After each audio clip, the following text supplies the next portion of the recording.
Pinagpalit ang sariling dugo sa kinang ng salapi. Si Isabela, isang batang lumpo, ay itinuring na basura sa sariling tahanan habang ang kanyang madrasta ay nagpapakasasa sa karangyaan. Sa gitna ng dilim, isang lihim ang mabubunyag. Magigising ba ang amang nagbulag-bulagan bago maging huli ang lahat? Isang kwento ng pagtataksil, pagtitiis, at muling pagkabuhay ng pag-asa. Sino ang tunay na halimaw sa loob ng mansyon? Sana ay sumama ka na lang sa libing ng nanay mo dahil ikaw ang pinakamalaking pabigat sa buhay ko.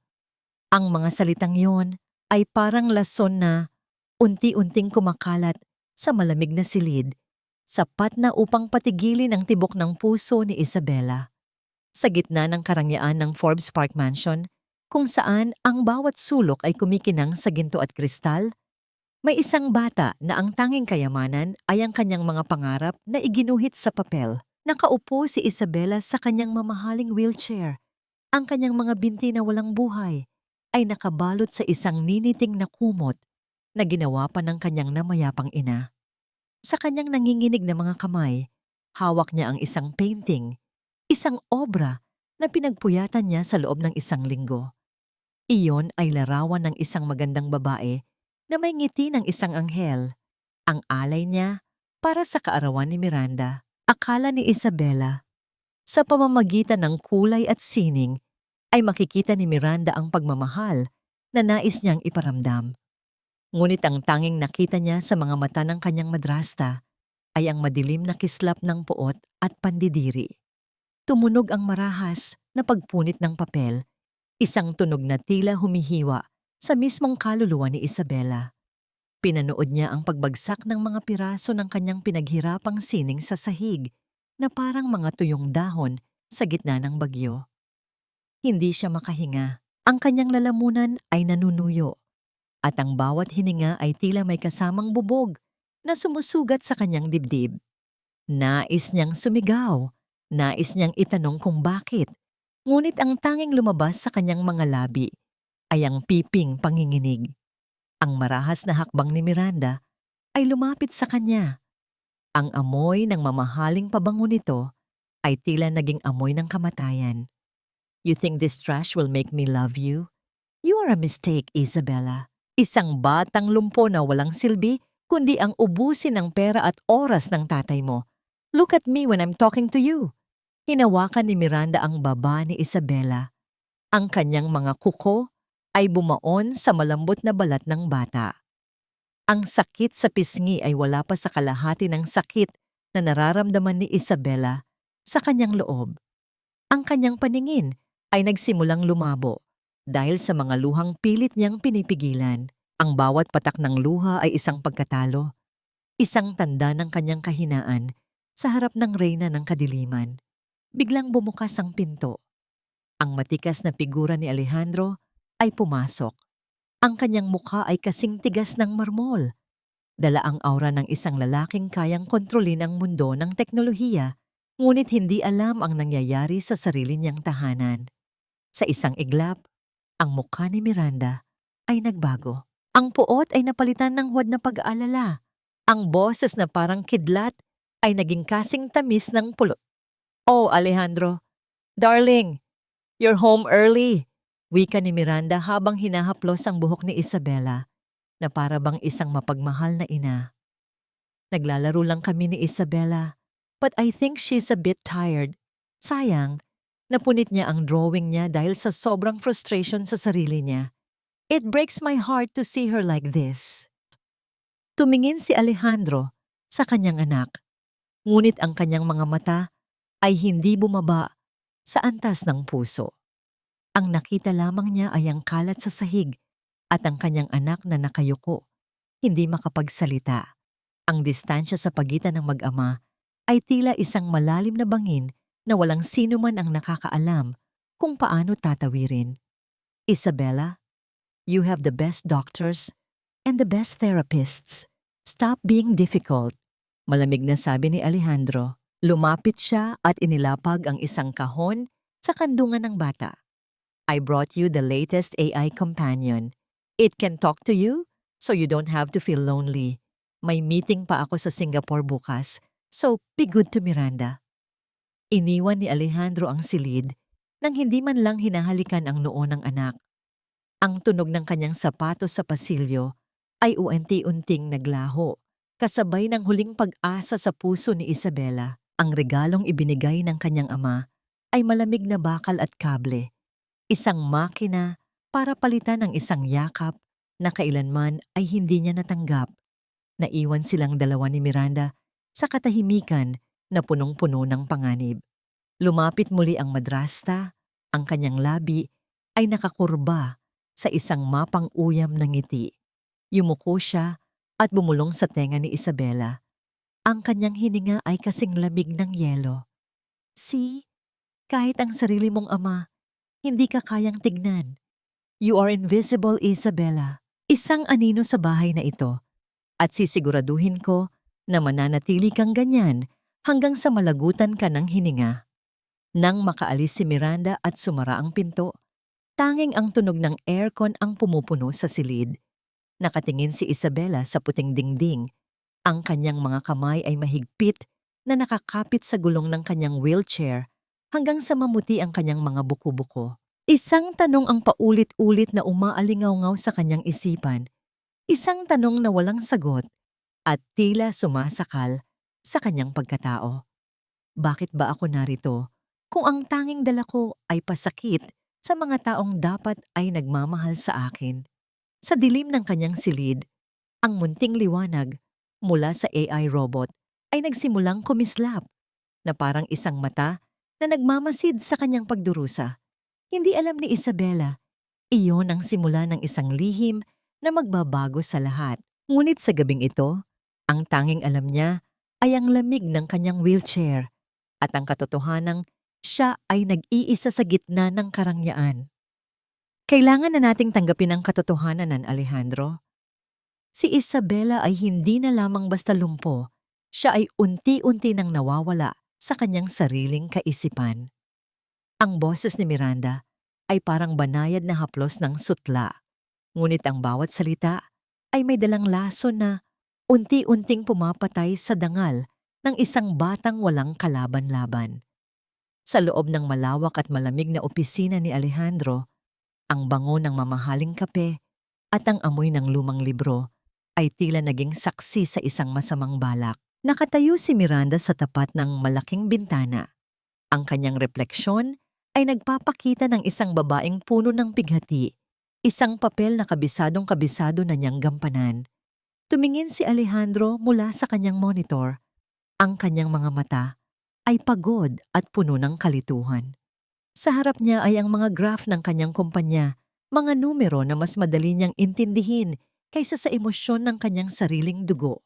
Ano ang ibig mong sabihin, Miranda? Binibigyan naman natin siya ng lahat ng kailangan niya. Darling, nakita ko siya kanina. Kinakalos niya ang sarili niyang balat. Sinisira niya ang mga gamit niya. Pagsisinungaling ni Miranda habang pinupunasan ang huwad na luha sa kanyang pisngi. Natatakot ako para sa kanya at natatakot din ako para sa atin. Baka mamaya ay saktan na niya ang sarili niya ng tuluyan dahil sa sobrang depresyon.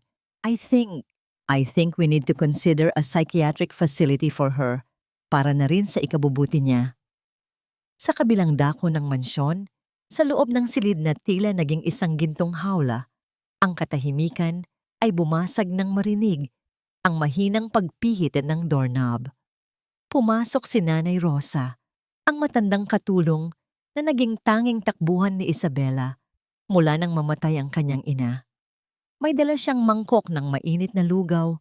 Ang usok nito ay nagdadala ng kaunting init sa malamig na atmosfera ng silid. Nang makita ni Isabela si Nanay Rosa, ang kanyang mga mata na dati ay patay at walang kislap ay panandaliang nagliwanag.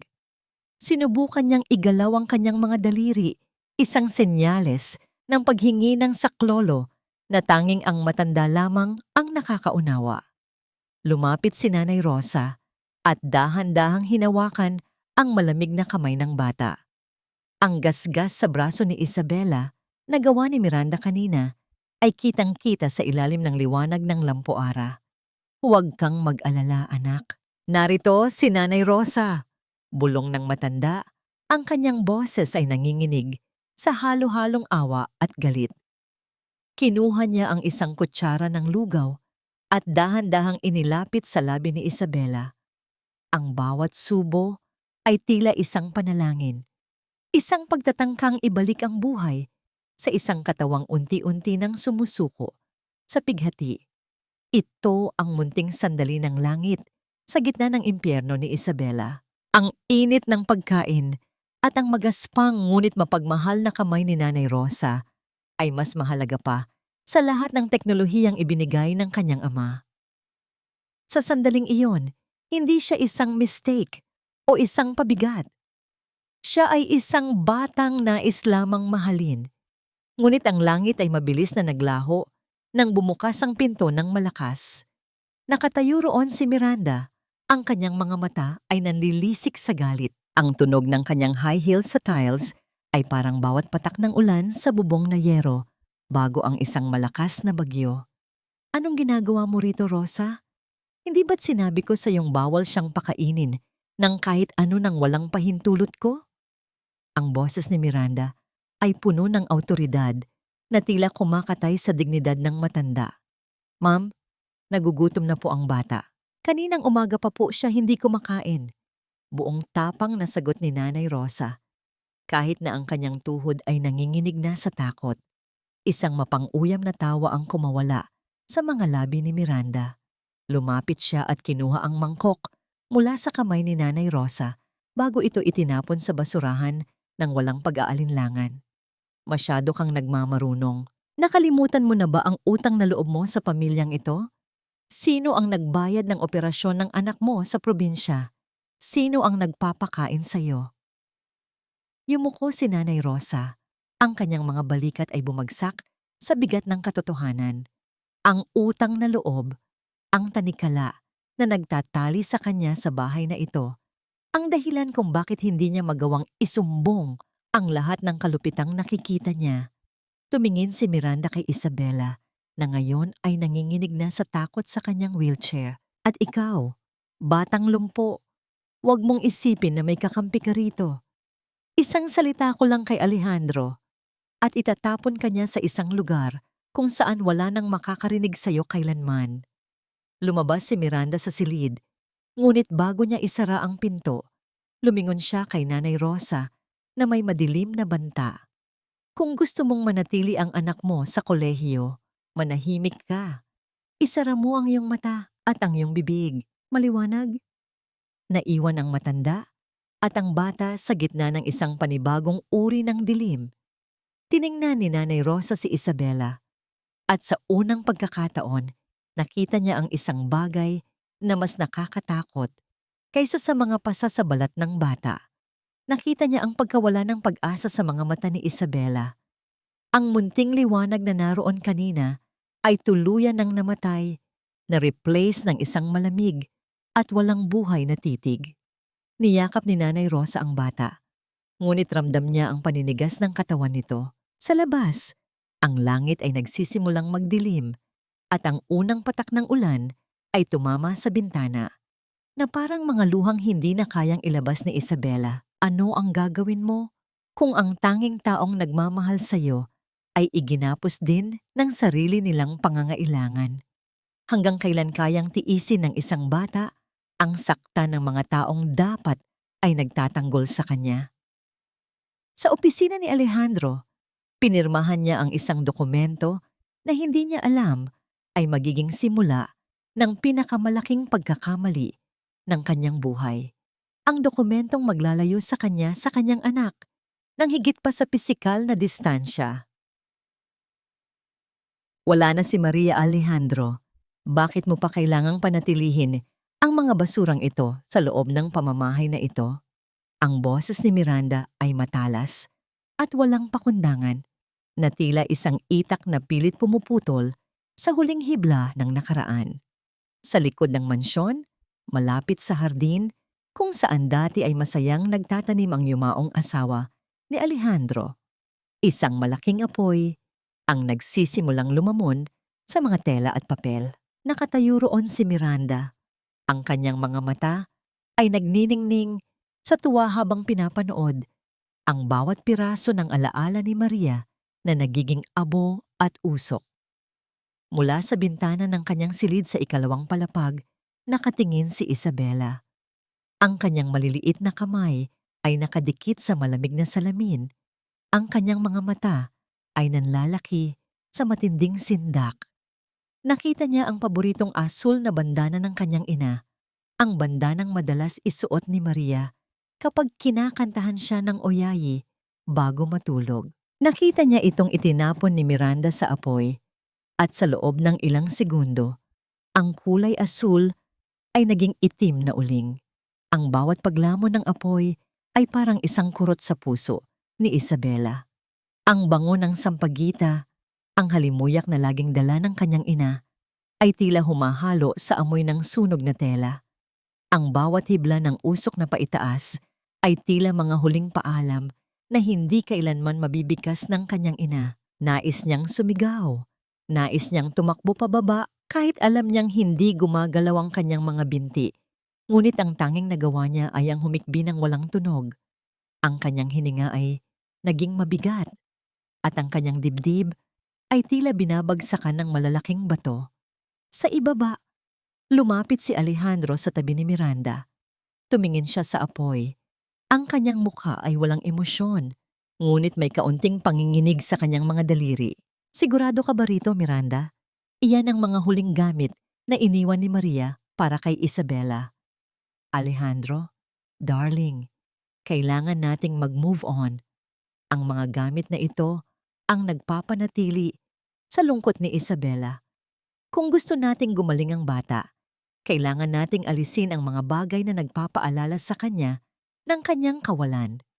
Ang paliwanag ni Miranda, habang marahan niyang hinahaplos ang braso ni Alejandro. Isipin mo na lang ang kinabukasan natin, isang bagong simula, na wala ng anino ng nakaraan. Tinalikuran ni Alejandro ang apoy at bumalik sa loob ng bahay. Ang kanyang pag-alis ay tila isang hatol ng kamatayan para sa mga alaala ni Maria. Sa sandaling iyon, naramdaman ni Isabela na hindi lang ang mga gamit ang sinusunog ni Miranda, kundi pati na rin ang kanyang pagkatao. Nang magtakip silim, pumasok si Nanay Rosa sa silid ni Isabela upang ihanda ang bata sa pagtulog. Maputla ang matanda. Ang kanyang mga mata ay namumula rin sa lihim na pag-iyak. Nang masiguro niyang wala si Miranda sa paligid, may kinuha siya mula sa ilalim ng kanyang apron, isang maliit at lumang digital voice recorder. Anak, Isabela, bulong ni Nanay Rosa, ang boses ay halos hindi marinig. Nailigtas ko ito bago pa makita ni Miranda sa cabinet ng iyong nanay. Itago mo ito ng mabuti. Huwag mong hahayaang makita niya. Inilagay ni Nanay Rosa ang recorder sa kamay ni Isabela. Marahan itong hinawakan ng bata. Ang lamig ng kagamitan ay tila nagbigay ng kuryente sa kanyang buong katawan. Nang makaalis ang matanda, muling binalot ng katahimikan ang silid. Sa ilalim ng kanyang kumot, sa gitna ng kadiliman, pinindot ni Isabela ang maliit na banon. Isang mahinang tunog ng static ang narinig. At pagkatapos ay isang boses na kasing lambing ng hangin sa madaling araw ang pumuno sa kanyang pandinig. Isabela, ang aking munting anghel, kung naririnig mo ito, tandaan mo na hinding-hindi ka nag-iisa. Mahal na mahal ka ni Mama. Huwag kang susuko, anak. May lakas ka sa loob mo na higit pa sa iyong iniisip. Ang boses ni Maria. Ang boses na matagal nang kinauuhawan ni Isabela. Ang bawat salita ay parang isang mainit na yakap na bumabalot sa kanyang nilalamig na kaluluwa. Ang mga luha ni Isabela ay nagsimulang dumaloy, hindi dahil sa sakit, kundi dahil sa isang munting liwanag ng pag-asa na muling nabuhay sa kanyang puso. Ngunit ang munting sandali ng kapayapaan ay biglang nabulabog. Ang tunog ng marahas na pagpihit ng doorknob ay umaling-aungaw sa silid. Mabilis na itinago ni Isabela ang recorder sa ilalim ng kanyang unan, ngunit ang kanyang katawan ay naging kasing tigas ng bato sa takot. Bumukas ang pinto at pumasok si Miranda. Hindi siya nagbukas ng ilaw, kaya ang tanging nakikita ay ang kanyang madilim na silweta na tila isang halimaw sa gitna ng gabi. Huminto siya sa paanan ng kama ni Isabela. "Bakit amoy sampagwita rito?" tanong ni Miranda. Ang boses ay puno ng pagdududa at panganib. Lumapit siya sa kama. Ang kanyang bawat hakbang ay tila isang banta. "Anong itinatago mo, Isabela? Alam kong may nakuha ka mula sa matandang Rosa." Inabot ni Miranda ang una ni Isabela. Ang puso ng bata ay tila sasabog na sa bilis ng tibok. Sa dilim, ang munting ilaw ng recorder na hindi pa pala tuluyang namamatay ay nagsimulang kumislap mula sa ilalim ng tela. Isang mapanganib ng ngiti ang sumilay sa mga labi ni Miranda nang makita niya ang kislap ng liwanag. "Sabi ko na nga ba, hindi ka talaga natututo, bata ka. Akin na yan. Huwag mong isiping may boses pa ang patay sa pamamahay na ito." Ang boses ni Miranda ay kasing talim ng labaha habang marahas niyang hinablot ang recorder mula sa nanginginig na mga kamay ni Isabela. Ang bawat daliri ng bata ay pilit na kumakapit sa huling alaala ng kanyang ina, ngunit ang lakas ni Miranda ay hindi mapapantayan. Ang tunog ng pagkakaladkad ng plastik sa balat ni Isabela ay nag-iwan ng mapulang marka, isang tanda ng panibagong sugat sa kanyang katawan at kaluluwa. Pinanood ni Isabela na itago ni Miranda ang recorder sa bulsa ng kanyang mamahaling gown. Ang munting liwanag ng pag-asa na naramdaman niya kanina ay mabilis na napalitan ng isang malalim at madilim na hukay. Ang kanyang puso ay tumitibok ng mabilis, parang isang ibon na nakakulong sa isang masikip na hawla, pilit na humihingi ng laya ngunit walang magawa, kundi ang manghina. "Mamaya, sa harap ng mga bisita ng tatay mo, ipapakita natin kung gaano ka talaga kalala," bulong ni Miranda. Ang kanyang mga mata ay nagniningning sa isang balak na kasing pait ng laso. "I'm doing this for your own good, Isabela, para matapos na ang paghihirap mo at ang paghihirap namin sa'yo." Gabi ng isang malaking dinner party sa mansyon. Ang mga kristal na chandelier ay nagniningning na tila mga bituin na bumagsak mula sa langit upang saksihan ang isang dula-dulaan. Ang amoy ng mamahaling alak at mga hiling na pagkain ay pumupuno sa hangin, habang ang tunog ng tawanan ng mga alta sosyedad ay umalingaw-ngaw sa malawak na dining hall. Nakasuot si Isabela ng isang magandang puting bestido, ngunit ang kanyang mukha ay kasing puti rin ng tela. Walang buhay, walang kulay, isang estatwa sa gitna ng mga nagkakatuwaang tao. Nakatayo si Alejandro sa gitna ng hall. Hawak ang kanyang baso ng champagne. Ang kanyang mukha ay puno ng garbo habang ipinapakita ang kanyang tagumpay sa mundo ng teknolohiya. Hindi niya napapansin ang kanyang anak na nakaupo sa sulok. Ang mga mata nito ay nakatitig sa kawalan. "Ladies and gentlemen," pagsisimula ni Miranda, ang kanyang boses ay malakas at puno ng pekeng emosyon na nakakuha ng atensyon ng lahat. "Gusto ko sanang ipakita sa inyo ang munting progreso ng aming mahal na Isabela. Ngunit, gaya ng nakikita ninyo, ang bata ay mukhang pagod na naman at parang wala sa sarili." Lumapit si Miranda kay Isabela at dahan-dahang hinawakan ang balikat ng bata. Sa ilalim ng haplos na yon, palihim na kinurot ni Miranda ang braso ni Isabela sa bahaging may pasa. Ang biglang sakit ay nagdulot ng isang matinis at paos na sigaw mula sa lalamunan ng bata. Sa pagkagulat ni Isabela, nabitawan niya ang baso ng tubig na nasa harapan niya. Ang tunog ng pagkabasag ng kristal sa sahig ay tila isang hudyat ng giyera. Ang tubig ay tumalsik sa gown ng isang mayamang ginang at ang lahat ay napalingon sa direksyon ni Isabela. "Oh my God! Isabela darling, what's happening?" Sigaw ni Miranda. Ang kanyang boses ay puno ng huwad na sindak. "Alejandro, tignan mo! Nagsisimula na naman siyang magkaroon ng mga episodes. I told you, her condition is getting worse. She's becoming violent. Lumapit si Alejandro. Ang kanyang noo ay nakakunot sa matinding kahihiyan. Nakita niya ang mga bisitang bumubulong, ang mga tingin na puno ng panghuhusga at awa. Ang kanyang garbo bilang isang matagumpay na negosyante ay tila gumuho sa harap ng lahat. Isabella! Ano ba ang nangyayari sa'yo? Ang boses ni Alejandro ay mababa, ngunit puno ng galit na kailangang pigilin. Miranda is trying her best to care for you. At ganito ang isasagot mo? Kahihiyan ang ibinibigay mo sa pamilyang ito. Tumingin si Isabella sa kanyang ama. Ang kanyang mga mata ay nagsusumamo. Papa, hindi ko sinasadya. Papa, sinaktan niya ako. Ngunit ang mga salitang iyon ay nanatiling nakabilanggo sa loob ng kanyang isipan. Ang nakita lamang ni Alejandro ay ang dumi sa sahig at ang kabaliwan na ipinapakita ng kanyang anak. I'm so sorry everyone, wika ni Miranda sa mga bisita habang pilit na inaakay ang wheelchair ni Isabella palabas ng hall. Kailangan ko na siyang dalhin sa loob. I think the decision to find her a better place, a specialized place, is now inevitable. Hindi na namin siya kayang protektahan dito.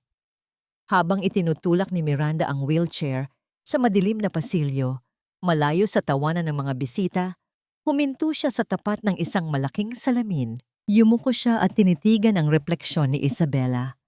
Tonight was a success, wasn't it? Ang bulong ni Miranda ay kasing lamig ng gabi. Bukas, pipirmahan na ng tatay mo ang mga papeles at ikaw, mapupunta ka sa kung saan ka nararapat. Sa gitna ng mga baliw at nakalimutan na ng mundo.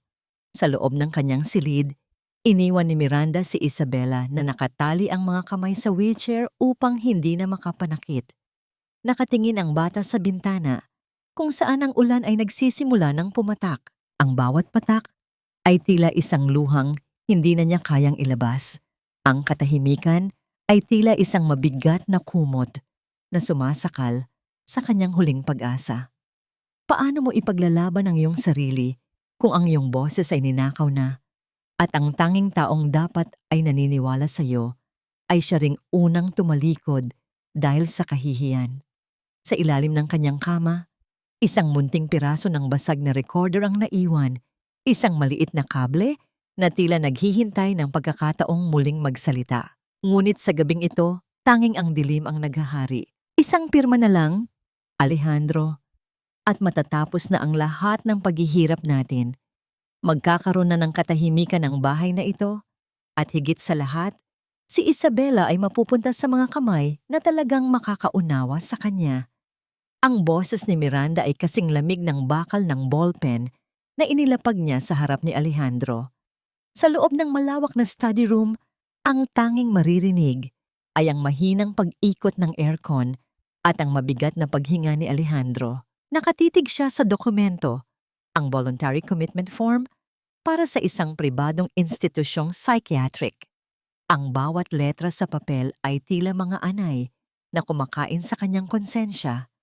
Sa kabilang dako ng silid, nakaupo si Isabella sa kanyang wheelchair. Ang kanyang mga mata ay nakapako sa kanyang ama.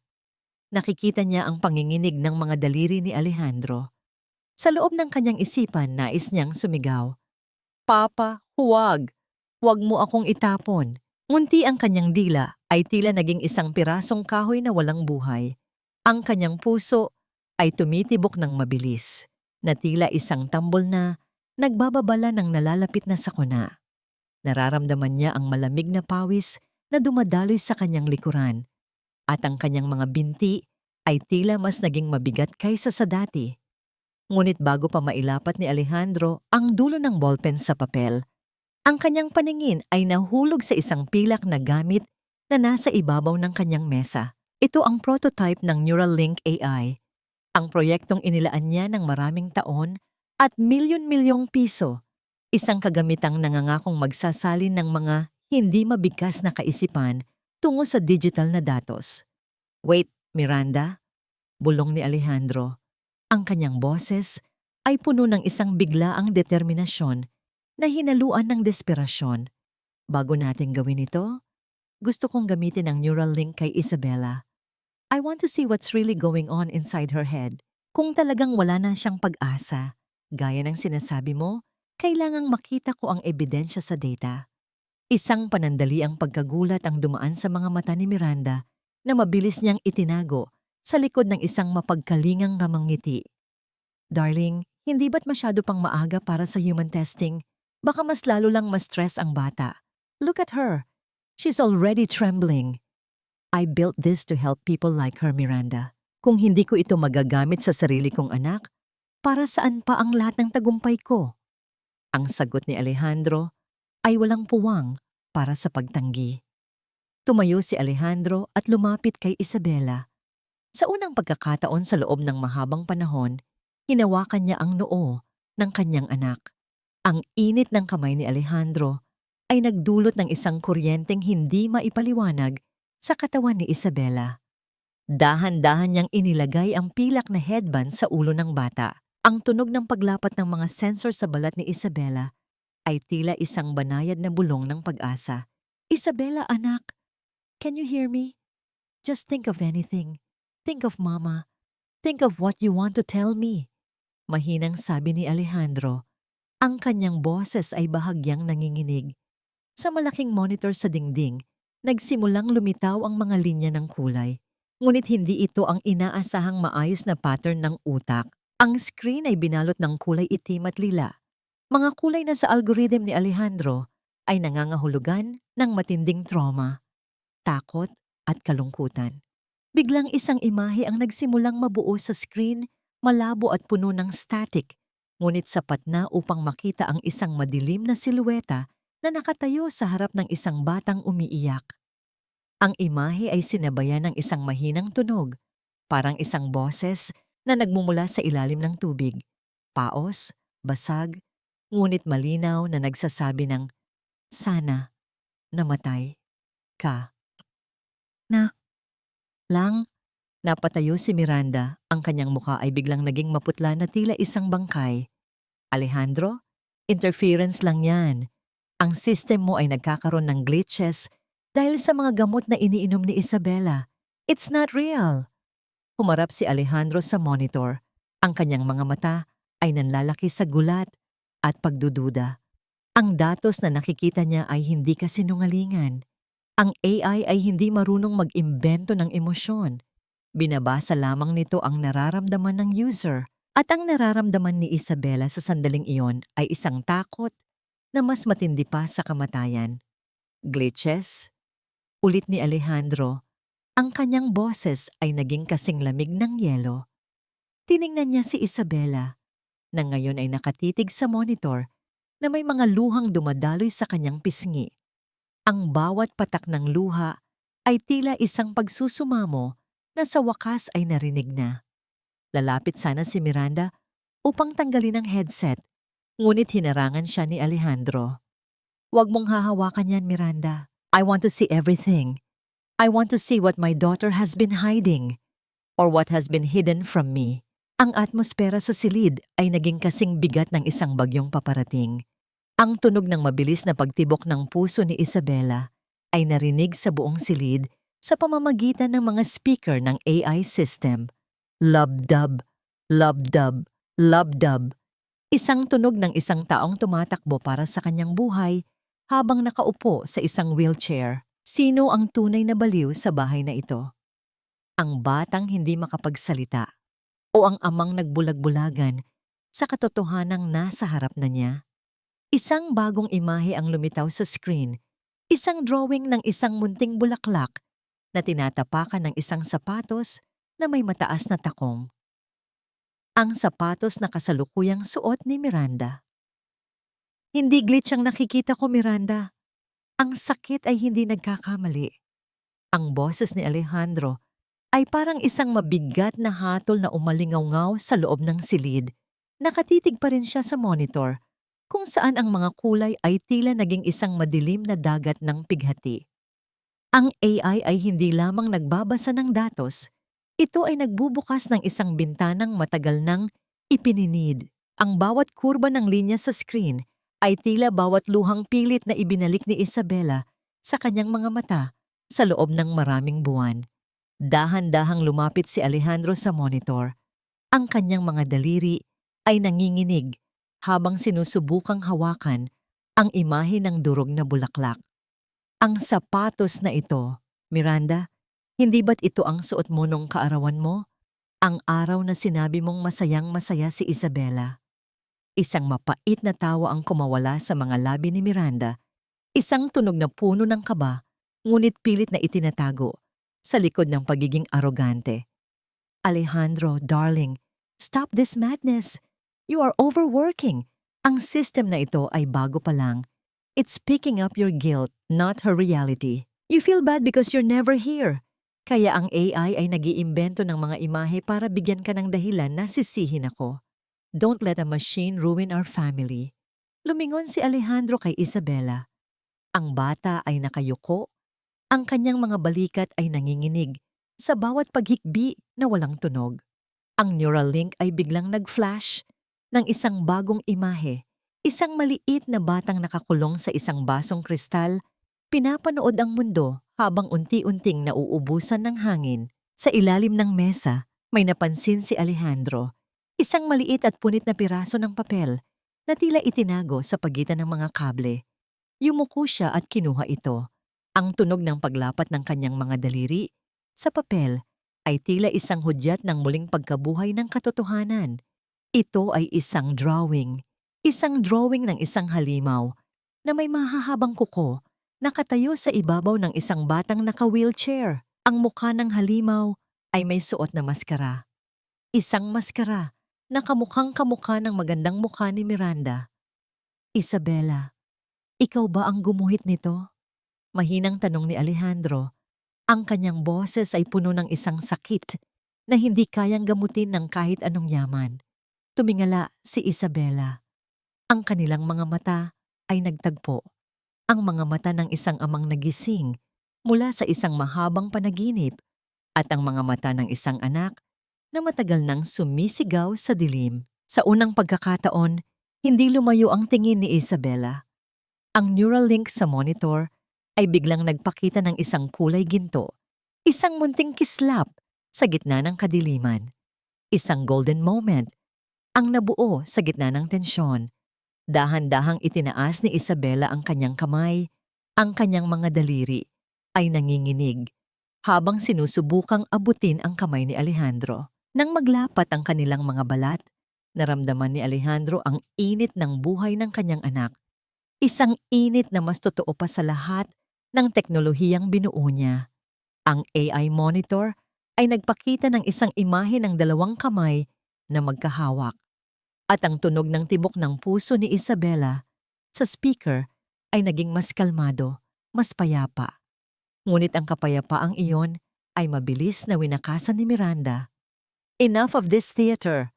Sigaw ni Miranda habang marahas na hinahablot ang headset mula sa ulo ni Isabela. Ang tunog ng pagkakalaglag ng headset sa sahig ay parang isang baril na nagpaputok sa katahimikan.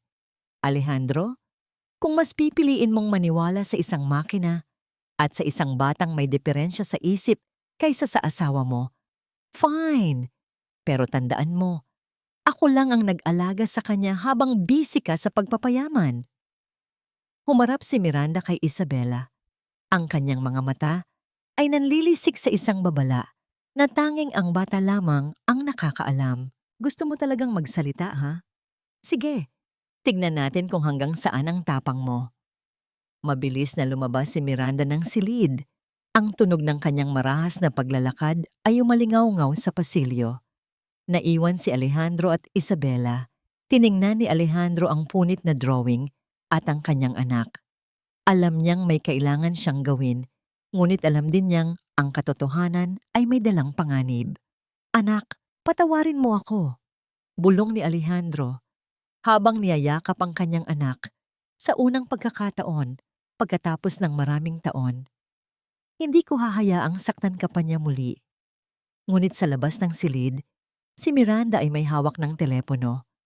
Ang kanyang mukha ay naging kasing tigas ng bato habang may tinatawagan. The project is a failure. We need to proceed with the second plan. Get rid of the maid first and prepare the facility. Ngayong gabi na. Sino ang mananalo sa labanang ito? Ang teknolohiyang naglalantad ng katotohanan o ang kasamaang nakahandang pumatay para lamang manatiling nakatago? Ang ulan sa labas ay nagsisimulang lumakas at ang kidlat ay nagbibigay ng panandaliang liwanag sa madilim na mansyon na tila nagbababala ng isang madugong gabi. Magnanakaw! Isang ahas ang pinatira natin sa loob ng pamamahay na ito, Alejandro. Ang boses ni Miranda ay tila isang matalim na kidlat na bumasag sa katahimikan ng gabi. Sa gitna ng malawak na pasilyo, nakatayo si Miranda habang hawak-hawak ang kanyang dibdib. Ang kanyang mukha ay puno ng huwad na pagkagulat at galit. Sa harap niya, nakatayo si Nanay Rosa, ang kanyang mga kamay ay nanginginig at ang kanyang mukha ay kasing puti ng papel. Ang ulan sa labas ay tila nakikidalamhati sa bigat ng atmosfera sa loob ng mansyon. Anong nangyayari rito? Tanong ni Alejandro habang lumalabas ng kanyang study room. Ang kanyang noo ay nakakunot sa pagod at kalituhan. Ang Neuralink headset ay hawak pa rin niya. Isang paalala ng katotohanang kasisimula pa lamang niyang tuklasin. Ang paborito kong kwintas, Alejandro. Ang heirloom necklace na bigay pa ng lola ko. Sigaw ni Miranda habang itinuturo ang bukas na drawer sa kanyang silid. Nawawala ito. At sino pa ba ang may access sa kwartong ito kundi ang matandang ito? Tumingin si Nanay Rosa kay Alejandro. Ang kanyang mga mata ay nagsusumamo. Sir, hindi ko po magagawa iyon. Marangal po akong nagtatrabaho rito sa loob ng maraming taon. Kilala niyo po ako. Ngunit bago pa makasagot si Alejandro, marahas na hinablot ni Miranda ang apron ni Nanay Rosa. Ang tunog ng pagkapunit ng tela ay umalingaw-ngaw sa pasilyo na sinundan ng isang malakas na kalansing ng metal sa sahig. Doon, sa ilalim ng liwanag ng chandelier, ang pilak na kwintas ay kumikinang, isang ebidensyang kasing linaw ng sikat ng araw sa tanghali. Ang mundo ni Isabela na nakamasid mula sa kanyang wheelchair sa dulo ng pasilyo ay tila gumuho sa sandaling iyon. Ang kanyang puso ay tumitibok ng mabilis, parang isang tambol na nagbababala ng sakuna. Nais niyang sumigaw, nais niyang sabihin sa kanyang ama na nakita niya si Miranda na pumasok sa kwarto ni Nanay Rosa kanina. Ngunit ang kanyang boses ay nanatiling nakakulong sa kanyang lalamunan. Ang pakiramdam ng kawalan ng lakas ay tila isang malamig na kamay na sumasakal sa kanya. Rosa, paano mo nagawa ito? Mahinang sabi ni Alejandro. Ang kanyang boses ay puno ng pagkadismaya. Ang tiwalang binuo ng maraming taon ay tila naglaho sa loob ng isang segundo. Sir, itinanim lang po iyan. Ma'am Miranda, maawa po kayo. Ang pagmamakaawa ni Nanay Rosa ay sinabayan ng kanyang pagluhod sa sahig. Ang tunog ng kanyang mga tuhod na tumama sa matigas na tiles ay tila isang hudyat ng kanyang pagkatalo. Lumapit si Miranda at tumitig ng malalim sa mga mata ng matanda. Ang kanyang boses ay naging kasing lamig ng yelo. Nakalimutan mo na ba ang utang na loob mo sa amin, Rosa? Sino ang nagbayad ng tuition ng anak mo? Sino ang tumulong sa'yo noong naghihikahos ka? Ganito ba ang isusukliin mo sa kabutihan namin? Tumingin si Miranda kay Alejandro na may mapait na ngiti. Darling, hindi natin pwedeng hayaan ang isang magnanakaw sa tabi ni Isabela. Baka saktan pa niya ang bata o turuan ng masama. Kailangan na siyang umalis. Ngayon din. Nang makaalis si Nanay Rosa, dala ang kanyang munting bag, huminto siya sa harap ni Isabela. Ang matanda ay yumuko at dahan-dahang hinaplos ang pisngi ng bata sa huling pagkakataon. Ang magaspang ngunit mapagmahal na palad ni Nanay Rosa ay nag-iwan ng init na tila isang huling paalam. Isang golden moment sa gitna ng unos. Isang tahimik na pangako ng pagmamahal na hinding-hindi mabubura ng kahit anong kasinungalingan. Mag-iingat ka, anak, bulong ni Nanay Rosa bago siya tuluyang pinalabas ng mga guard sa gitna ng malakas na ulan. Naiwan si Isabela sa gitna ng pasilyo. Ang kanyang tanging kakampi ay wala na. Lumapit si Miranda sa kanya. Ang tunog ng kanyang high heels ay tila bawat pako na ibinabaon sa kabaong ng pag-asa ni Isabela. Yumuko ang madrasta. Ang kanyang amoy ng pabango ay tila naging amoy ng panganib. Ngayon, Isabela, wala na ang matandang tagapagtanggol mo. Bulong ni Miranda. Ang kanyang mga mata ay nanlilisik sa dilim.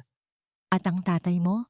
Mas maniniwala siya sa ebidensya kaysa sa isang batang hindi man lang makapagsalita. Tumalikod si Miranda at iniwan ang bata sa gitna ng madilim na pasilyo. Ang tanging maririnig ay ang tunog ng ulan na humahampas sa bintana na parang mga luhang hindi na kayang ilabas ni Isabela. Ang bawat patak ay tila isang paalala ng kanyang muling pag-iisa. Paano mo ipaglalaban ang katotohanan kung ang tanging saksi ay pinalayas na at ang iyong boses ay isang piping pagsusuma mo sa gitna ng isang bahay na puno ng kasinungalingan? Sa loob ng kanyang silid, tinitingnan ni Alejandro ang Neuralink headset. May isang bagay sa kanyang loob ang nagsasabing mali ang lahat. Ngunit ang takot na mawalan ng kaayusan ay mas matindi. Hindi niya alam, sa ilalim ng kama ni Isabela, may isang itim na notebook na iniwan si Nanay Rosa, isang lihim na nakatago sa pagitan ng mga pahina. Ngayon, Isabela, ikaw na lang at ang iyong mga piping pangarap. Wala nang Rosa na sasalo sa iyong mga luha. Ang boses ni Miranda ay tila isang malamig na bulong ng kamatayan na gumagapang sa loob ng madilim na silid ni Isabela. Pagkatapos mapalaya si Nanay Rosa, ang mansyon ay naging kasing tahimik ng isang sementeryo, maliban sa tunog ng malakas na ulan na humahampas sa mga bintana. Nakatayo si Miranda sa paanan ng kama. Ang kanyang anino ay humahaba dahil sa liwanag ng kidlat na tila isang dambuhalang halimaw na handang lamunin ang maliit na batang nakahiga. Nararamdaman ni Isabela ang matinding panginginig ng kanyang buong katawan. Ang kanyang puso ay tumitibok ng mabilis, isang marahas na pagpukpok sa loob ng kanyang dibdib na tila gustong kumawala. Ang bawat hininga niya ay mabigat, parang may nakadagan na semento sa kanyang baga. Ang takot ay hindi lamang isang emosyon. Ito ay isang pisikal na sakit na bumabalot sa kanyang mga kalamnan, na nagpaparamdam sa kanya na mas lalo siyang walang kapangyarihan. Sa ilalim ng kanyang kama, ramdam ni Isabela ang presensya ng itim na notebook na iniwan ni Nanay Rosa. Ang lihim na yon, ang tanging bagay na nagbibigay sa kanya ng lakas na huwag sumuko. Ngunit sa bawat hakbang ni Miranda palapit sa kanya, ang pag-asang yon ay tila unti-unting nilalamon ng dilim. Inumin mo ito? Utos ni Miranda habang inilalapit ang isang baso ng malapot na puting likido at isang maliit na tableta. Para ito sa iyong katahimikan, anak, para hindi ka na maging istorbo sa iyong papa. Alam ni Isabela na hindi ito gamot. Alam niyang ito ang dahilan kung bakit laging malabo ang kanyang paningin at laging mabigat ang kanyang ulo sa tuwing narito ang kanyang ama. Sinubukan niyang itikom ang kanyang bibig. Ang kanyang mga panga ay naninigas sa matinding pagtutol. Ngunit ang marahas na kamay ni Miranda ay pumuwersa sa kanyang pisngi. Ang mga kuko nito ay bumaon sa kanyang balat, na nag-iwan ng hapdi na tila bawat hiwa sa kanyang puso. Sa gitna ng pakikipaglaban, isang golden moment ang naganap. Sa kabila ng panghihina ng kanyang mga binti, ang dulo ng daliri ni Isabela ay sumagi sa itim na notebook sa ilalim ng kama. Ang haplos ng lumang balat ng kwaderno ay tila naging isang mainit na hawak mula kay Nanay Rosa. Sa sandaling iyon, ang takot ni Isabela ay napalitan ng isang tahimik na apoy ng determinasyon. Hindi siya papayag na tuluyang mawala ang kanyang kaisipan. Samantala, sa loob ng kanyang opisina, hindi mapakali si Alejandro. Ang Neuralink prototype na nasa kanyang mesa ay biglang umilaw ng kulay pula. Isang remote alert ang lumitaw sa kanyang tablet. Extreme trauma detected. Heart rate escalating. Distress signal active. Tumingin si Alejandro sa monitor ng CCTV sa kanyang telepono, ngunit ang screen ay puro static lamang. Bakit hindi gumagana ang kamera sa silid ni Isabela? Bulong niya sa sarili. Ang kanyang noo ay nakakunot sa matinding kaba. Ang tunog ng kanyang mabilis na pagtibok ng puso ay tila nakikipagpaligsahan sa tunog ng ulan sa labas. Isang bagay sa kanyang loob, ang sumisigaw na tumakbo, na iligtas ang kanyang anak. Ngunit ang kanyang isipan ay pilit pa ring kumakapit sa luhika ng isang negosyante. Bumalik si Alejandro sa datos ng AI. Nakita niya ang isang waveform na hindi niya napansin kanina. Isang pattern ng tunog na nakuha ng sensor bago ito tinanggal ni Miranda.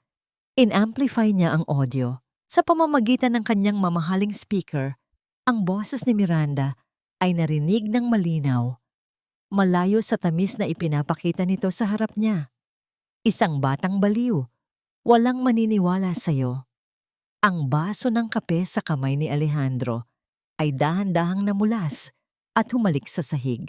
Ang pagtama ng kristal sa matigas na marmol ay lumikha ng isang matunog na pagkabasag na sinundan ng pagkalat ng itim na likido sa puting alpombra. Isang mantsa na kasing dilim ng katotohanang ngayon ay unti-unti nang lumalamon sa kanyang pagkatao. Hindi makagalaw si Alejandro. Ang kanyang hininga ay naging mababaw at mabilis, habang ang bawat salitang narinig niya mula sa speaker ay tila isang matalim na kutsilyo na humihiwa sa kanyang puso. Ang boses ni Miranda, ang babaeng pinagkatiwalaan niya, ang babaeng akala niya ay nagbibigay ng liwanag sa madilim na buhay ni Isabela, ay puno ng kamandag. Isang batang baliw, walang maniniwala sa'yo. Ang mga salitang ito ay paulit-ulit na umalingaw-ngaw sa kanyang isipan na tila isang sumpa. Sa sandaling iyon, ang lahat ng kanyang tagumpay, ang lahat ng kanyang yaman at ang kanyang matayog na talino ay naging walang silbi. Naramdaman niya ang isang matinding lamig na gumagapang mula sa kanyang mga paa patungo sa kanyang dibdib. Ang kanyang sariling kapabayaan ay naging isang malupit na bilangguan para sa kanyang anak. Samantala, sa loob ng silid ni Isabela, ang pakikipaglaban ay umabot na sa rurok. Ang mapait na tableta ay pilit na idinidikit ni Miranda sa pagitan ng mga labi ng bata. Ang lasa ng kemikal ay nagsimulang kumalat sa dila ni Isabela, isang lasa ng kawalan ng pag-asa. Ngunit sa gitna ng kanyang panghihina, ang kanyang kamay ay mahigpit na nakakapit sa itim na notebook sa ilalim ng kanyang unan. Ang bawat pahina nito ay tila nagbibigay sa kanya ng lakas na huwag tuluyang lumubog sa dilim. Lunukin mo na, Isabela. Ang boses ni Miranda ay naging isang paos na sigaw. Ang kanyang mukha ay naging kasing pangit ng isang demonyo sa ilalim ng liwanag ng kidlat. Wala nang magliligtas sa'yo. Ang tatay mo ay abala sa kanyang mga makina at ang matandang Rosa ay nasa gitna na ng ulan. Sa isang huling lakas, naisandal ni Isabela ang kanyang ulo sa sandalan ng wheelchair at pilit na itinulak ang kamay ni Miranda.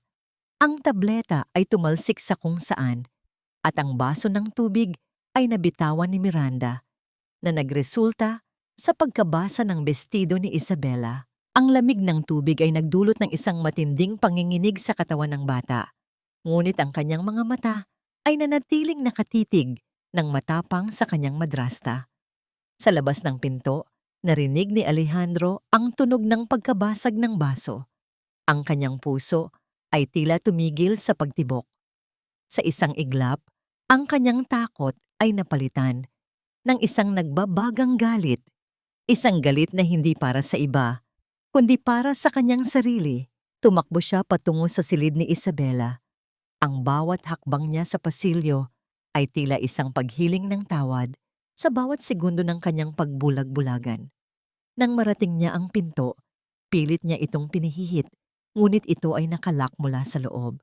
Ang tunog ng marahas na paguga ng doorknob ay umalingaw-ngaw sa buong bahay. "Miranda, buksan mo ang pintong ito!" Sigaw ni Alejandro. Ang kanyang boses ay puno ng awtoridad na hinaluan ng matinding takot. Sa loob ng silid, natigilan si Miranda. Ang kanyang mukha ay biglang napalitan ng sindak. Mabilis niyang pinunasan ang kanyang mukha at sinubukang ayusin ang kanyang sarili habang ang Neuralink AI system sa tabi ng kama ni Isabela ay nagsimulang tumunog ng malakas. Isang hudyat na ang distress signal ay umabot na sa pinakamataas na antas. Ang monitor ay nag-flash ng kulay pulang liwanag at isang imahe ang nabuo. Isang imahe ng isang malaking kamay na sumasakal sa isang munting ibon. Ito ang huling mensahe mula sa isipan ni Isabela bago siya tuluyang mawalan ng malay dahil sa matinding pagod at trauma. "Alejandro, darling, tulong! May seizure si Isabela." Ang sigaw ni Miranda ay muling naging mapagkunwari. Isang huling pagtatangka na baligtarin ang sitwasyon. Nang mawasak ni Alejandro ang pinto at pumasok sa silid, ang nakita niya ay si Miranda na tila tinutulungan ng kanyang anak, habang si Isabela ay nakayuko at walang malay sa kanyang wheelchair. Ngunit sa pagkakataong ito, hindi na tumingin si Alejandro sa mukha ni Miranda. Ang kanyang paningin ay nahulog sa sahig, sa basag na baso, sa tableta at sa itim na notebook na bahagyang nakalabas mula sa ilalim ng unan ni Isabela. Dahan-dahang lumapit si Alejandro at binuhat ang kanyang anak.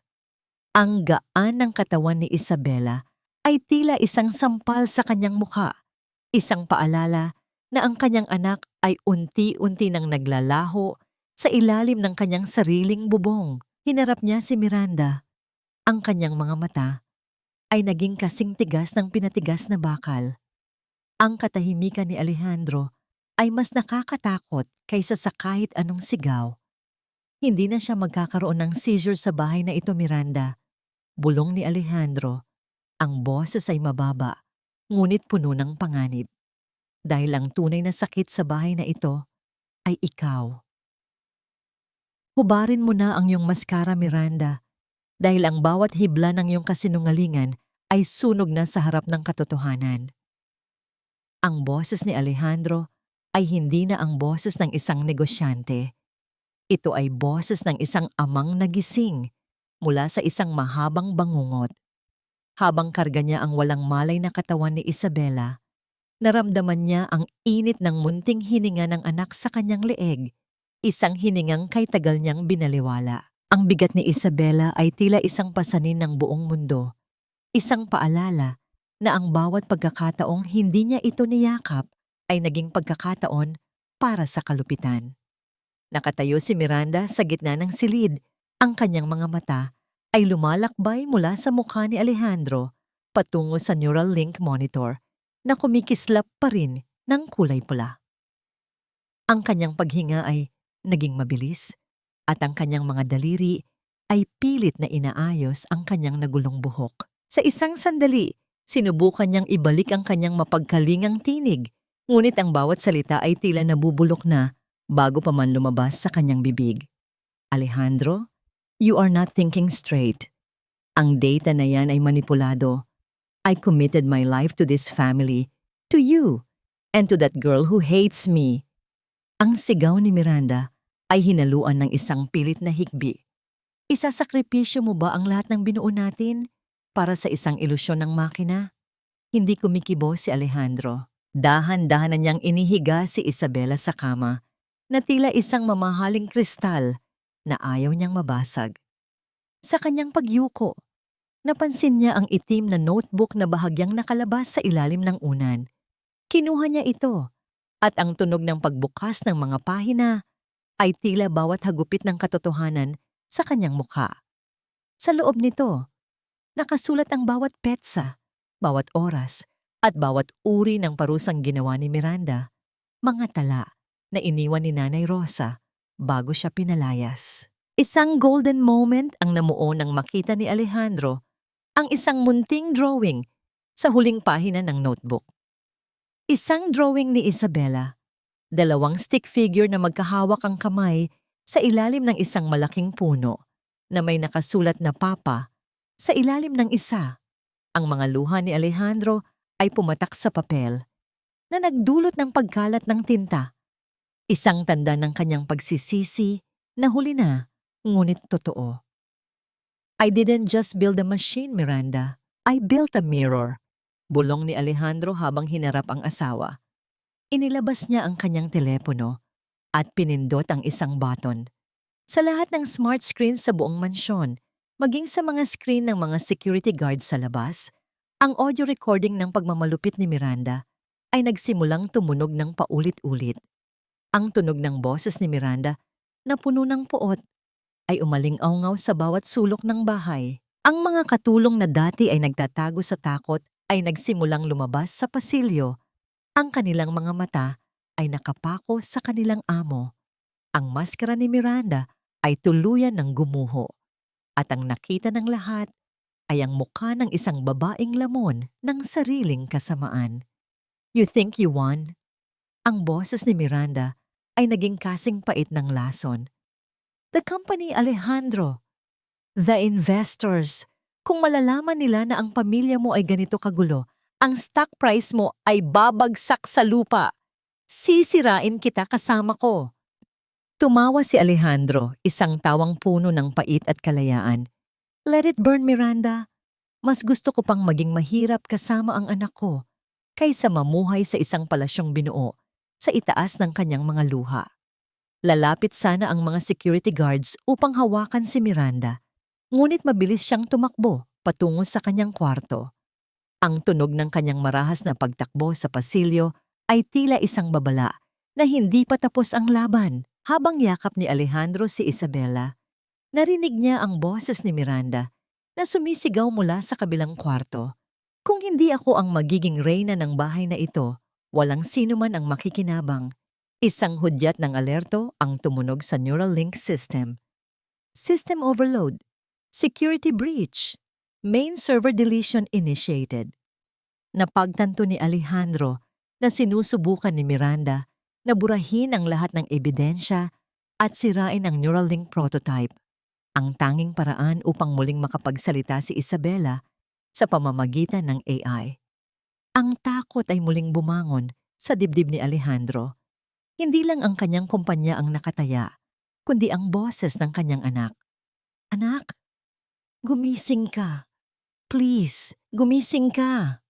Bulong ni Alejandro sa walang malay na si Isabela. Ngunit sa sandaling iyon, ang usok ay nagsimulang lumabas mula sa ventilation system ng silid. Isang amoy ng sunog na kable ang pumuno sa hangin. Isang matinding dilema ang hinarap ni Alejandro. Ang iligtas ang data ng AI na naglalaman ng boses ni Isabela o ang itakbo ang kanyang anak palabas ng nasusunog na silid. Ang apoy ay nagsisimulang gumapang sa mga kurtina. At ang liwanag nito ay nagpapakita ng anino ni Miranda sa bintana na may hawak na isang lighter at isang bundle ng mga legal na dokumento. Ang boses ng aking anak o ang kanyang buhay? Isang tanong na hindi dapat tinatanong ng isang ama, ngunit ngayon ay sumasakal sa aking buong pagkatao. Ang boses ni Alejandro ay naging isang gapi na bulong sa gitna ng makapal at itim na usok na nagsisimulang lumamon sa silid. Ang Neuralink server ay naglalabas ng mga huling kislap ng liwanag, isang digital na hininga na naglalaman ng lahat ng naitalang kaisipan at boses ni Isabela. Sa kabilang banda, ang kanyang anak ay nakahiga, maputla at hindi gumagalaw, habang ang init mula sa nasusunog na mga kurtina ay unti-unti nang lumalapit sa kanyang kama. Naramdaman ni Alejandro ang hapdi sa kanyang mga mata, hindi lamang dahil sa usok, kundi dahil sa bigat ng kanyang pagsisisi. Tumingin siya sa server, ang kanyang obra maestra, ang simbolo ng kanyang talino. Pagkatapos ay tumingin siya kay Isabela. Sa isang iglap, binitawan niya ang balak na abutin ang hard drive. Hinayaan niyang lamunin ng apoy ang milyon-milyong pisong teknolohiya. Dahil sa sandaling iyon, natanto niya na ang tunay na boses ng kanyang anak ay hindi matatagpuan sa isang makina, kundi sa tibok ng puso nito na pilit niyang ipinaglaban. Patawarin mo ako, Maria. Hindi ko na kailangan ang teknolohiya para marinig ang ating anak. Bulong ni Alejandro habang mabilis na binuhat si Isabela mula sa kama. Ang init ng paligid ay tila nagpapaliit sa mundo, at ang bawat hakbang niya sa nagbabagang sahig ay tila isang paglakad sa ibabaw ng mga uling ng kanyang mga nakaraang pagkakamali. Sa pasilyo, nakasalubong niya si Miranda. Ang mukha ng madrasta ay hindi na ang magandang maskara na kinilala ng lahat. Ito ay naging isang hitsura ng ganap na kabaliwan. Hawak ni Miranda ang isang bag na puno ng mga alahas at mga dokumento ng ari-arian. Ang kanyang mga mata ay nanlilisik habang pilit na humihinga sa gitna ng usok. Ang tunog ng paglagitik ng nasusunog na kahoy sa paligid nila ay tila isang palakpakan para sa pagbagsak ng kanilang marangyang buhay. "Umalis ka sa daan ko, Alejandro!" sigaw ni Miranda. Ang kanyang boses ay paos at puno ng desperasyon. "Akin ang lahat ng ito. Pinaghirapan ko ang posisyong ito. Hindi mo ako pwedeng iwanan dito para mamatay kasama ng batang yan." Tinitigan siya ni Alejandro nang may halong awa at pandidiri. "Wala ka nang makukuha rito, Miranda. Ang tanging dala mo ay ang bigat ng iyong sariling kasamaan." Isang malakas na pagyanig ang yumanig sa buong palapag nang bumagsak ang bahagi ng kisame sa pagitan nila. Ang apoy ay naging isang pader na naghiwalay sa kanila. Nakita ni Alejandro ang takot sa mga mata ni Miranda bago ito natakpan ng usok. Sa gitna ng gulo, isang golden moment ang naganap. Isang munting himala sa gitna ng impyerno. Dahan-dahang imulat ni Isabela ang kanyang mga mata.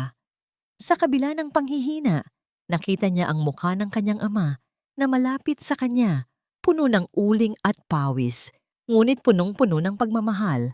Naramdaman ni Isabela ang isang pamilyar na init sa kanyang pisngi. Isang patak ng luha ni Alejandro. Sa unang pagkakataon, naramdaman ng bata na siya ay ligtas. Hindi dahil sa kuta ng mansyon, kundi dahil sa mga bisig ng kanyang ama na handang masunog para lamang protektahan siya. "Papa?" Ang mahinang ungol na lumabas sa labi ni Isabela ay hindi dumaan sa AI, hindi dumaan sa speaker, kundi direktang pumasok sa puso ni Alejandro. Ang tunog ng salitang iyon ay mas matamis pa sa kahit anong tagumpay sa negosyo. Ngunit ang panganib ay hindi pa tapos. Ang hagdanan patungo sa ibaba ay gumuho na rin. Nakulong sila sa veranda ng ikalawang palapag. Ang ulan sa labas ay hindi sapat para patayin ang galit ng apoy sa loob.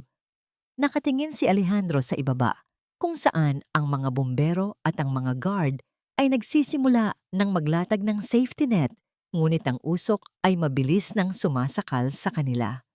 Sa kabilang bahagi ng beranda, nakita ni Alejandro si Miranda na pilit na tumatalon patungo sa isang puno. Bit-bit pa rin ang kanyang bag ng nakaw na yaman. Ngunit sa kanyang pagmamadali, ang kanyang gown ay sumabit sa isang matulis na bakal ng rehas. Isang malakas na pagsabog mula sa kusina ang muling yumanig sa mansyon. Ang buong istruktura ay nagsisimula ng bumigay. Kailangang tumalon ni Alejandro kasama si Isabela. Ngunit sa taas ng beranda, ang panganib ng pagbagsak ay kasing tindi ng panganib ng apoy. "Kumapit ka ng mahigpit, anak. Hinding-hindi ka nabibitawan ni Papa," bulong ni Alejandro habang inihahanda ang kanyang sarili sa huling pagsubok ng kanyang katapangan. Ano ang mangyayari sa huling sandali ng pagbagsak? Maililigtas ba ni Alejandro ang kanyang anak mula sa kamatayan? O ang apoy na binuo ng kasakiman ay tatapos sa kanilang dalawa? At si Miranda, ang kanyang yaman ba ang magliligtas sa kanya?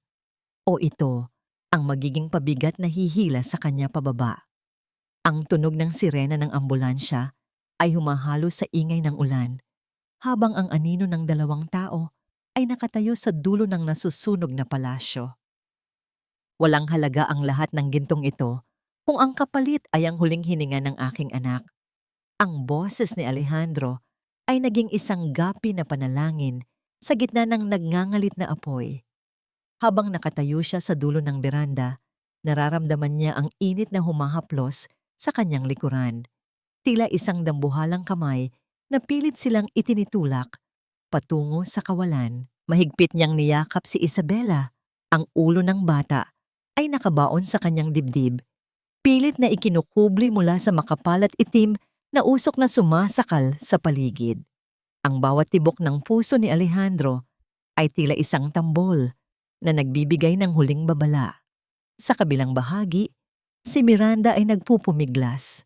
Ang kanyang mamahaling gown ay sumabit sa matulis na rehas ng beranda at ang bag na puno ng mga alahas ay tila naging isang mabigat na angkla na hihila sa kanya sa kapahamakan. Ang tunog ng pagkapunit ng tela ay humahalo sa ingay ng naglalagablab na apoy. Sa kanyang desperasyon, binitiwan ni Miranda ang lahat, ang kanyang dangal, ang kanyang pagkatao. Ngunit hindi niya mabitawan ang bag ng ginto. Ang kasakiman na nagluklok sa kanya sa kapangyarihan ay siya ring naging tanikala na nagtali sa kanya sa nasusunog na palasyo. Alejandro, tulungan mo ako. Ang sigaw ni Miranda ay puno ng lagim, ngunit ang kanyang mga mata ay nananatiling nakapako sa mga alahas na kumikinang sa gitna ng apoy. Hindi na lumingon si Alejandro. Sa isang malalim na paghinga, hinarap niya ang panganib. Ang tunog ng pagbagsak ng bahagi ng bubong sa likuran nila ay naging hudyat ng kanyang pagtalon. Binalot niya ng kanyang sariling katawan si Isabela. Handang tanggapin ang lahat ng sakit, lahat ng sugat, basta't manatiling ligtas ang kanyang anak. Ang pakiramdam ng pagbulusok sa hangin ay tila isang kawalan ng hangganan hanggang sa maramdaman niya ang marahas na pagtama sa safety net na inilatag ng mga bumbero sa ibaba. Ang tunog ng malakas na pagbagsak ay sinundan ng katahimikan sa kanyang pandinig. Ang lahat ay naging malabo. Ang amoy ng usok ay napalitan ng amoy ng basang lupa at ulan. Ang huling nakita ni Alejandro bago siya tuluyang mawalan ng malay ay ang mukha ni Nanay Rosa na tumatakbo patungo sa kanila. Ang mga labi nito ay gumagalaw sa isang pasasalamat sa langit. Makalipas ang ilang araw, nagising si Alejandro sa loob ng isang puting silid. Ang amoy ng gamot at antiseptic ay tila isang malupit na paalala ng lahat ng kanyang nawala. Ang kanyang buong katawan ay nakabalot sa binda. Ang hapdi ng mga paso sa kanyang balat ay tila bawat alaala ng gabing iyon. Ngunit ang lahat ng sakit ay naglaho nang maramdaman niya ang isang maliit at mainit na kamay na nakahawak sa kanyang palad. Papa, ang boses ni Isabela ay mahina. Paos, ngunit ito ang pinakamagandang musika na narinig ni Alejandro sa kanyang buong buhay. Tumingin siya sa kanyang anak na nakaupo sa tabi ng kanyang kama. Wala na ang neural link, wala na ang mga sensor. Tanging ang dalisay na tinig ng isang batang muling natutong magtiwala. Isang golden moment ang namuo nang pumasok si Nanay Rosa sa silid, bitbit ang isang maliit na florera ng sampagita. Ang halimuyak ng bulaklak ay pumuno sa silid, na tila presensya ng yumaong asawa ni Alejandro na nagbabasbas sa kanilang bagong simula. Ang munting notebook na itim ay nasa kandungan ni Isabela, ang notebook na naging susi sa kanilang kaligtasan. Ang katarungan ay nakamit na, sir.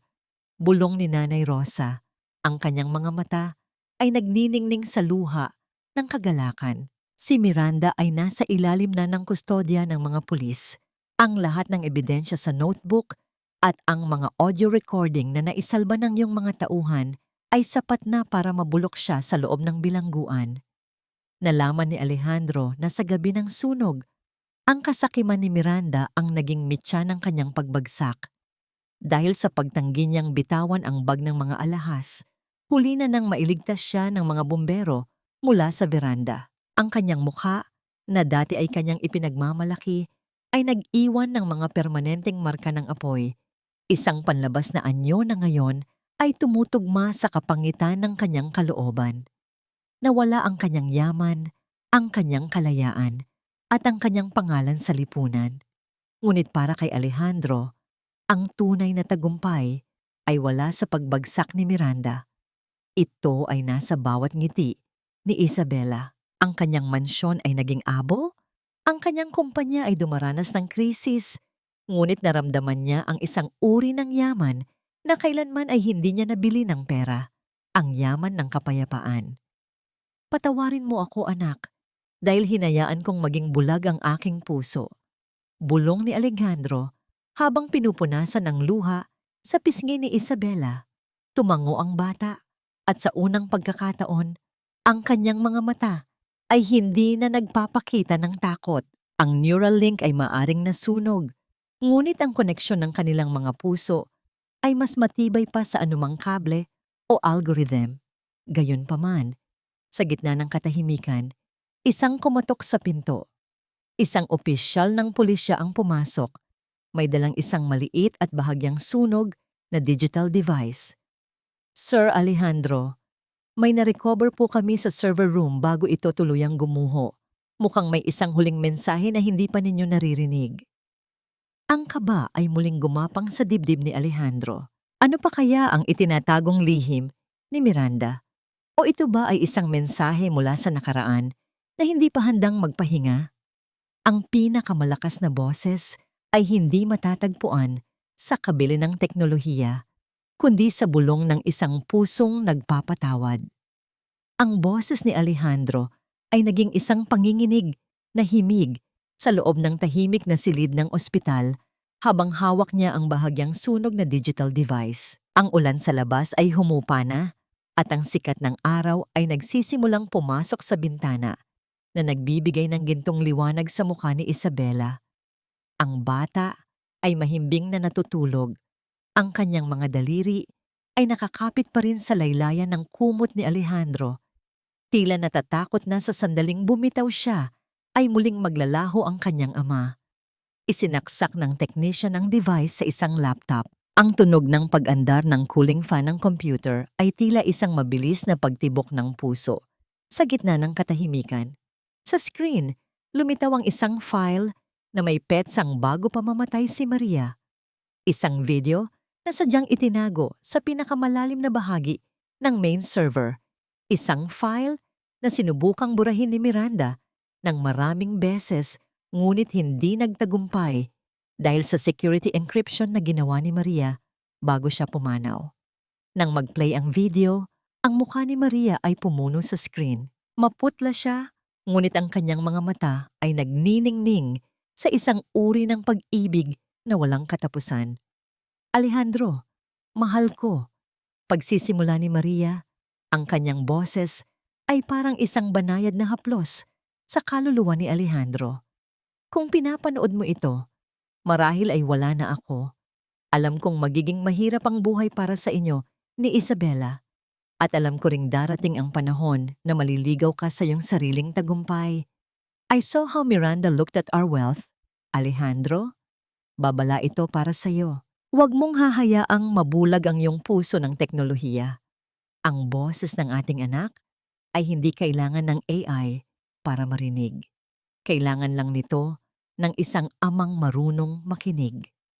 Ang bawat salita ni Maria ay tila isang munting ulan na naghuhugas sa lahat ng dumi at kasinungalingang itinanim ni Miranda sa loob ng maraming taon. Naramdaman ni Alejandro ang isang matinding hapdi sa kanyang dibdib, isang hapdi ng pagsisisi na ngayon ay nagbubunga ng isang bagong uri ng lakas. Ang lahat ng kanyang binuong imperyo ay tila naging isang munting tumpok ng abo kumpara sa mensaheng ito. Isang golden moment ang naganap ng magising si Isabela sa kalagitnaan ng recording. Tumingin ang bata sa screen at nang makita ang mukha ng kanyang ina, isang matamis at payapang ngiti ang sumilay sa kanyang mga labi. Hindi siya umiyak. Sa halip, dahan-dahan niyang itinaas ang kanyang kamay at hinawakan ang screen, tila hinahaplos ang pisngi ng kanyang ina. Mama, nibulong ni Isabela at sa pagkakataong ito, ang kanyang boses ay malinaw. puno ng lakas at hindi na nanginginig sa takot. Humarap si Alejandro sa kanyang anak at niyakap ito ng buong higpit. Ang tunog ng kanilang sabay na paghinga ay naging isang pangako ng bagong simula. Ang Neuralink ay wala na, ang mansyon ay abo na, ngunit sa gitna ng mga guho, natagpuan nila ang pinakamahalagang bahagi ng kanilang buhay, ang isa't isa. Samantala, sa loob ng kulungan, ang balita tungkol sa pagkakarecover ng device ay naging huling pako sa kabaong ni Miranda. Ang video ni Maria ay naglalaman din ng mga ebidensya ng unti-unting paglalason ni Miranda sa isipan ni Alejandro at ang pagnanakaw nito sa mga pondo ng kumpanya bago pa man ito tuluyang naging asawa. Ang kanyang mukha, na dati ay puno ng pagmamalaki, ay nakatago na ngayon sa likod ng mga bendahe at rehas, isang anino ng nakaraan na unti-unti nang kinakalimutan ng mundo. Pagkalipas ng ilang buwan, lumipat si Alejandro, Isabela at Nanay Rosa sa isang simpleng bahay malapit sa dagat. Wala ng mga surveillance camera, wala ng mga AI sensors. Ang tanging maririnig ay ang tunog ng mga alon at ang tawanan ni Isabela habang nagpipinta sa tabing dagat. Ang kanyang mga binti ay nagsisimula nang makaramdam ng init sa tulong ng physical therapy at ang pagmamahal na walang sawang ibinibigay ni Alejandro. "Papa, tingnan mo!" Tawag ni Isabela habang itinuturo ang kanyang painting. Isang larawan ng isang malaking puno na may mga bagong sibol na dahon at sa ilalim nito ay 3 tao. Isang ama, isang anak, at isang matandang babaeng nakangiti. Lumuhod si Alejandro sa tabi ng kanyang anak at hinalikan ang noo nito. Ang amoy ng dagat at ang init ng araw ay tila isang pagbabasbas. "Napakaganda, anak, tulad ng iyong puso." Nakamit na ang katarungan, ngunit mas mahalaga rito, nakamit na ang kapayapaan. Ang sugat ng nakaraan ay naging mga pilat na lamang na nagpapaalala sa kanilang katatagan. Ang tanong ngayon ay hindi na kung mapapatawad ba ni Alejandro ang kanyang sarili, kundi kung paano niya gagamitin ang bawat natitirang sandali para maging amang karapat-dapat sa pag-ibig ni Isabela. Ang kwento ng kanilang pagdurusa ay nagwakas na, ngunit ang kwento ng kanilang paghihilom ay kasisimula pa lamang. Sa gitna ng payapang hapon, ang tunog ng munting tawanan ni Isabela ay lumipad patungo sa langit, isang awit ng tagumpay laban sa dilim. Ang tunay na yaman ay hindi nasusukat sa kislap ng ginto o sa bilis ng teknolohiya, kundi sa bawat tibok ng pusong natutong magmahal at magpatawad. Ang hapon sa dalampasigan ng Batangas ay balot ng kulay kahel at lila, isang tanawing tila huling drawing ni Maria para sa kanyang mag-ama. Ang marahang paghampas ng mga alon sa pampang ay nagsisilbing oyayi, isang himig ng kalikasan na mas payapa pa sa kahit anong musika ng lungsod. Nakaupo si Alejandro sa isang kahoy na silya, ang kanyang mga mata ay nakapako kay Isabela, na ngayon ay dahan-dahang naglalakad sa buhanginan gamit ang kanyang saklay. Ang bawat hakbang ni Isabela ay isang panalangin, isang munting tagumpay laban sa paralysis na dulot ng trauma at takot. Ang kanyang muka ay hindi na ang maputlang anino na nakaraan. Ito ay nagniningning na sa ilalim ng sikat ng araw, puno ng buhay at pag-asa. Sa kanyang tabi, naroon si Nanay Rosa na laging handang umalalay. Ang matanda ay masayang naghahanda ng merienda sa ilalim ng puno ng niyog. Ang amoy ng mainit na kape at sariwang tinapay ay humahalo sa alat ng dagat. Isang simpleng kaligayahan na hindi kailanman nabili ni Alejandro sa Forbes Park. Lumapit si Isabela sa kanyang ama at naupo sa buhanginan sa tabi nito. Ipinatong niya ang kanyang ulo sa tuhod ni Alejandro, isang kilos ng pagtitiwala na nagpapabilis pa rin sa tibok ng puso ng kanyang ama. "Papa, are you happy?" Mahinang tanong ni Isabela. Ang kanyang boses ay malinaw at puno ng katapatan. Hinaplos ni Alejandro ang buhok ng kanyang anak. Ang kanyang mga daliri ay marahan at puno ng pag-iingat. Higit pa sa masaya, anak. Sa wakas, nahanap ko na ang kapayapaang matagal ko nang itinapon para sa ambisyon. Tumingin si Alejandro sa malawak na dagat at sa kanyang isipan, sinagot niya ang tatlong mahahalagang tanong na matagal nang gumugulo sa kanyang kaluluwa. Napatawad na ba niya ang kanyang sarili? Ang sagot ay nasa bawat ngiti ni Isabela.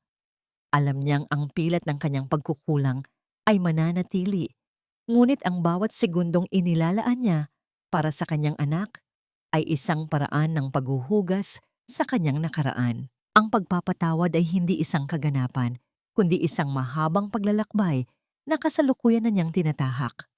Balingit na ba ang kanilang kapayapaan? Oo. Ang kanilang buhay ay simple na ngayon. Ibenta ni Alejandro ang malaking bahagi ng kanyang kumpanya at itinira lamang ang sapat para sa kanilang kinabukasan at para sa isang foundation na tumutulong sa mga batang may kapansanan at biktima ng pang-aabuso. Wala ng mga surveillance camera, wala ng mga lihim na recording. Ang kanilang tahanan ay bukas sa hangin at puno ng katotohanan. Anong aral ang naiwan? Napagtanto ni Alejandro na ang tao ay hindi mga codes o algorithm. Ang neural link ay isang tulay lamang, ngunit ang puso ang tanging makakatawid sa kabilang panig. Ang kasakiman ni Miranda ang naging mitya ng sarili nitong pagbagsak, habang ang katatagan ni Isabela ang naging ilaw sa gitna ng dilim. Ang tunay na tagumpay ay hindi ang pagpapatayo ng mga gusali, kundi ang muling pagbuo sa isang durog na kaluluwa. Isang golden moment ang namuo nang kinuha ni Isabela ang isang maliit na kabibe at inilagay ito sa palad ni Alejandro. "Listen, Papa," sabi ni Nanay Rosa, "maririnig mo raw ang bulong ng dagat sa loob nito. Parang ang boses ni Mama, laging naririyan, nagbabantay." Inilapit ni Alejandro ang kabibe sa kanyang tenga at sa gitna ng tunog ng hangin, tila narinig niya ang boses ni Maria na nagsasabing, "Mahusay ang iyong pagkagawa, Alejandro." Sa kabilang panig ng mundo, sa loob ng isang madilim na selda, ang alaala ni Miranda ay uant-unti nang nilalamon ng limot. Ang kanyang pangalan ay naging isang babala na lamang sa mga pahayagan, habang ang kanyang yaman ay napunta sa mga taong talagang nangangailangan. Ang kanyang pagkabilanggo ay hindi lamang sa likod ng rehas, kundi sa loob ng kanyang sariling konsensya na punong-puno ng pagsisisi.